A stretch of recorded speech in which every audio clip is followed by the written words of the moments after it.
It's time to go to a nursing home, Dad. The argument started over something small. It always does. "You can't live alone anymore," Melissa said, trying to sound calm. Her 82-year-old father sat quietly in his old armchair.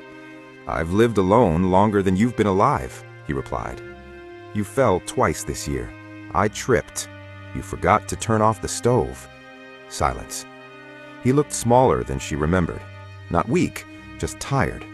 She exhaled sharply, frustration rising from exhaustion. She stepped in front of him so he couldn't avoid her eyes. "It's time to go to a nursing home, Dad." His hands tightened on the armrest. "I don't want strangers bathing me," he said softly. Her voice cracked. "I'm sorry for raising my voice, but you have to go." "They won't be strangers," she insisted. "They're professionals." He didn't argue again. That hurt more than if he had shouted. The day she dropped him off, he carried a small suitcase. Everything he owned fit inside it. As she hugged him goodbye, he whispered something she barely heard. "I hope you never feel like a burden." She pulled away quickly. "Dad, stop! This is for your safety." He nodded, smiled politely, and walked inside without looking back. At first, she visited every Sunday, then every other week, then once a month. Work got busy. Kids had activities. Life moved fast.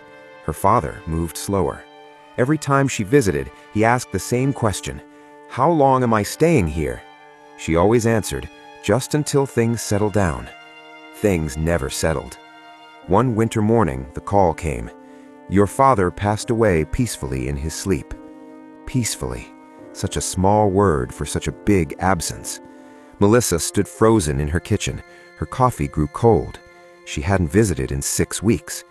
Cleaning out his room felt mechanical. A few clothes, old photos, reading glasses, and a wooden box on his bedside table. Her name written on top. Melissa. Her hands shook as she opened it.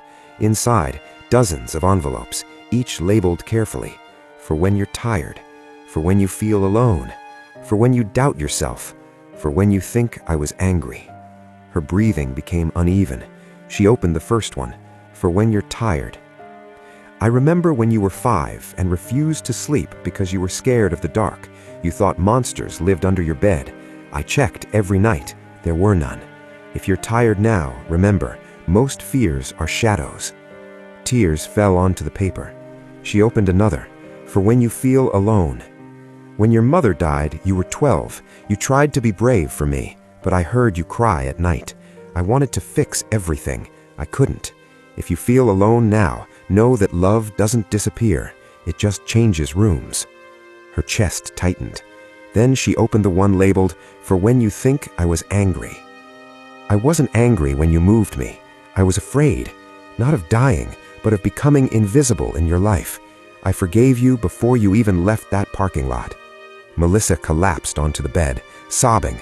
At the bottom of the box was one final envelope. "For after I'm gone." Her fingers trembled. "If you're reading this, then I didn't get to say goodbye properly. I need you to know something important. I was never disappointed in you, not once. I was proud the day you learned to walk, proud the day you failed your first exam and tried again, proud when you became a mother. Even when you were too busy to visit, I bragged about you to the nurses." She couldn't breathe.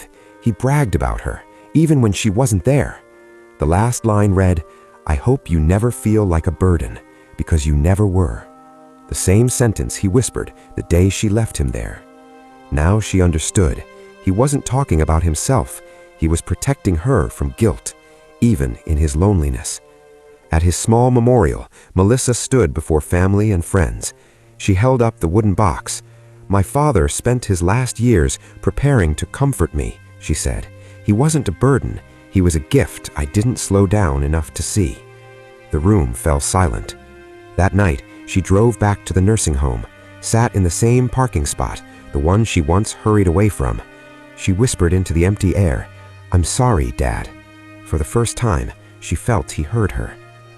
Years later, when her own daughter suggested hiring outside care for her, Melissa smiled gently.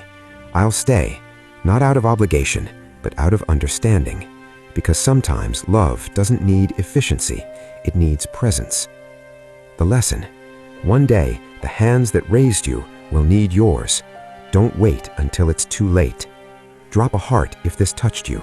Follow for more stories that remind us what truly matters.